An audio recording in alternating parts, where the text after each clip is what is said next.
jumping from different performers. I think though for yours, do you guys actually have people on set? Like you don't really like to. We do. We do both. Okay.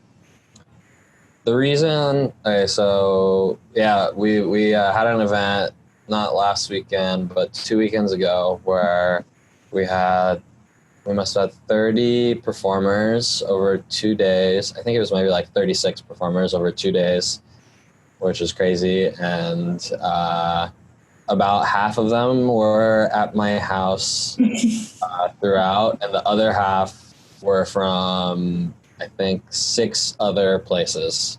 So cool. And that used to be something we didn't know how to do, but we've managed to figure it out. Yeah. The first step is you need to communicate all of your expectations to your offsite performers with regards to all the things we discussed earlier, like the audio, video, and internet quality, as well as like making sure it's well decorated, because that is one reason like a lot of people prefer to just keep everything in one place, is because you can't control the quality as much. So that's really important, but we don't want to just like restrict it to be only in one place. Like we want to open it up, but that makes it really important to communicate that all that stuff ahead of time, and test out. You can run tests with them. After a while, like once I know someone can do it, I'm like, okay, I know you know how this works now, so we're good. But it took a while to build up to like have that trust. Yeah, have that trust with people. Yeah. If it's like a first time thing, we try and test it out ahead of time. Sometimes we don't, and then that'll lead to like once someone was videotaping their speakers and like recording it with the microphone, and then I'm like, oh man. Oh. So we go through the checklist real quickly with everyone, make sure they're hitting all the boxes. So once you have that figured out, then what we tell them is like, you just stream. We tell them to stream to a Twitch channel, like a new Twitch channel that no one is watching, like has no followers, and just do it with no overlay, no nothing, just audio, video.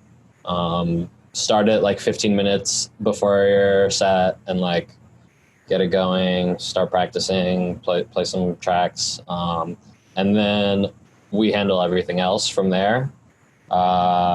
So what we do is we have a external monitor, and we pull up their channel on that monitor, and then when the time comes, we do a display capture, OBS. So what that does is it takes the whole image of that monitor, and we capture the video, and we broadcast that through OBS. Like we're literally taking their stream and then putting it into our OBS and restreaming it again. Wow. And so there's a slight,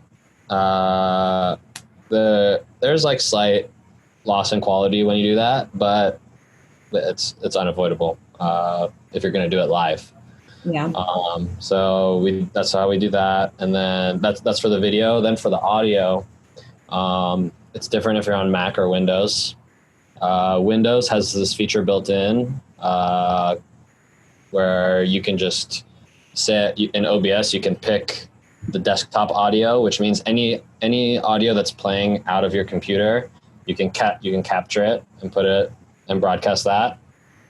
So you just like turn the volume up on Twitch, and your computer will literally be making the sound, and then you can put it into your stream. For Mac, it's not built in, so you have to download something.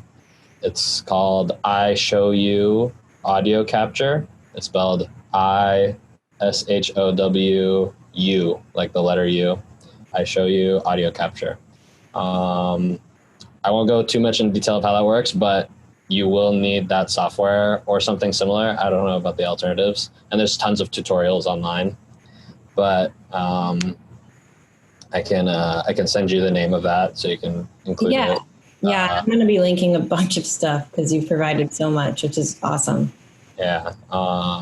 So that'll be necessary on MacBooks or on any kind of Mac computer. And make sure whenever you do this, you need to make sure you mute your computer's notifications.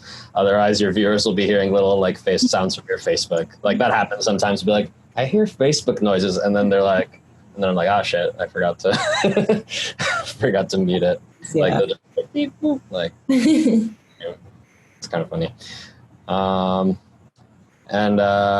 Yeah, it's definitely hard to manage multiple